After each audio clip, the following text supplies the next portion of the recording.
It was tomorrow I fell in love. Your love pierced through my heart like an arrow and didn't stop there till I felt your smooth flow in my bone marrow. Just like Pharaoh, you ruled audaciously my narrow heart's realm, colonizing my appetite to stay single and luring my desire to borrow my last love currency from my saddened shadow, only to buy the sorrows of your heart in Chicago. I was afraid to dare. Yet I had to bear the blare view through our screen of promises, which was perhaps initially clear. So while squatting in the corridors of your affection, I was loving you more than I could ever show, whilst you loved more than you could ever know.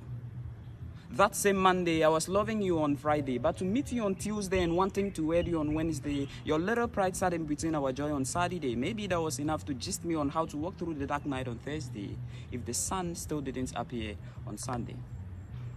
I must confess that if today is tomorrow, then I'm deeply in love with your smile and that stunning dimple on your face, your walk-ins, your accents, your messages piling up to love passages, the packages that house the surprises. If I had told the tortoise what I saw in you, it would agree to risk running out of its shell for the sweet warmth of your cuddles. Your skin gleam would have been enough to illuminate the moon, and the sun would have kissed the moon all the time for being an embodiment of you in the sky. I can't imagine further.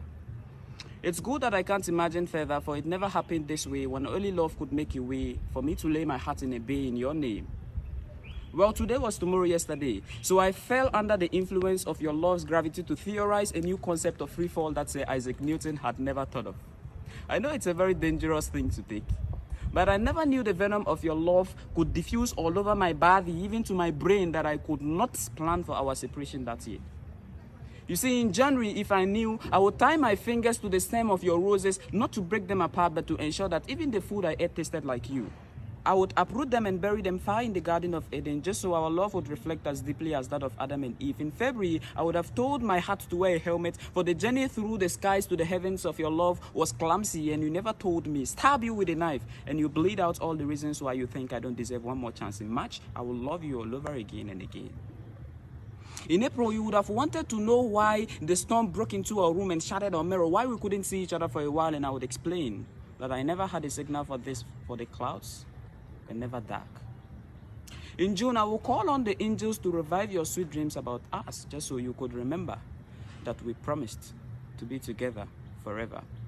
July, you lied, and your lie would have been sumptuous if it were food. But since I was swimming in the pool of your cold attention and swayed by the melodies of your delicious voice, I lost the courage to remind you of what you said to me when we first met. So in August, I would not have tried to put my soft heart in your dirty hands that shake. I guess I was blind in my mind, because I spent all the time following your soul instead of convincing my shadow that I was really something worth following. But after I realized that I was the only man whose heart gallivanted in visions of dismay and hopelessness, I knew that God listened to my heartbeat on his iPad. In September, there was nothing peaceful about our love. In October, your love made me sober. Then I remember times you made a promise to be an Oba in our feast of happiness forever. Therefore, I would have taken that rib from you, washed off your blood with my tears, and pushed it in softly into the cage of that lady who deserved my smile. In November, I should have realized I was never really your boyfriend. I was just a commoner to you.